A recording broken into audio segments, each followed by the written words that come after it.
ஒரு சூரியன் பொன்னிறமா ஜொலிச்ச அழகா இருந்த வசந்த காலத்துல பசுமை மலைகள்ல ஒரு குட்டி ஆட்டுக்குட்டி குடிக்கன்னு ஓடைக்கு போச்சு.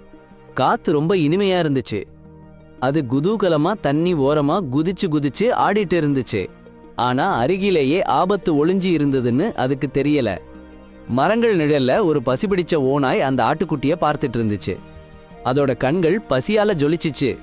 சத்தம் இல்லாம மெதுவா நுரையீரல் நடுங்க அது அந்த ஆட்டுக்குட்டி அருகே வந்தது. நாட்கணக்கா சாப்பாட்டுக்காக அந்த ஓநாய் மலைகள்ல அலைஞ்சிட்டு இருந்துச்சு. இதுதான் எளிதா சாப்பிட கிடைக்கிற இறைன்னு அது நினைச்சுச்சு.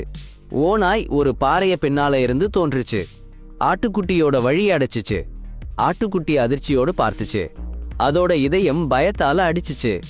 குட்டி ஆட்டுக்குட்டின்னு ஓநாய் சொன்னது. அதோட குரல் ரொம்ப கொடூரமா இருந்துச்சு. நீ ஒரு முட்டாள் ராசி, யாரும் இல்லாம இங்க சுத்தி திரியறே, என்னை கடுமையா காயப்படுத்திட்டே. ஆட்டுக்குட்டி குழம்பி போச்சு. ஐயோ, எனக்கு புரியல அன்பான ஓநாய், எப்படி உங்களை காயப்படுத்தினேன்? நான் எதுவும் தப்பு பண்ணல. ஓநாய் கண்கள் சீறிக்கொண்டிருந்தன. நீ இந்த ஓடையில தண்ணி குடிச்சே, தண்ணியை அழுக்காக்கி பெரிய அலைச்சலை உண்டாக்கினே. நான் உன்னை உயிரோட விட முடியாது. ஆனா ஒரு வலிமையான ஓநாய் எனக்கு நீர் மாசாச்சுன்னு ஆடு சொன்னது பாருங்க. மலையில இருந்து நீர் சுத்தமா ஓடுது. காலையில இருந்தே எனக்கு எந்த சம்பந்தமும் இல்ல. ஆனா ஓநாய் கேட்கல.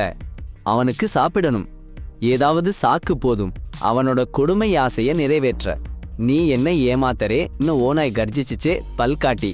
நீர் மாசாச்சு, என்ன அவமதிச்சே தண்டனை கிடைக்கும். ஆடு நடுங்கி சொன்னது. சாரி ஓநாய், நான் சின்ன ஆடு, மேல நீர் கிட்ட போகல, எனக்கு சம்பந்தம் இல்ல. ஓநாய் பல் காட்டி சிரிச்சிச்சு.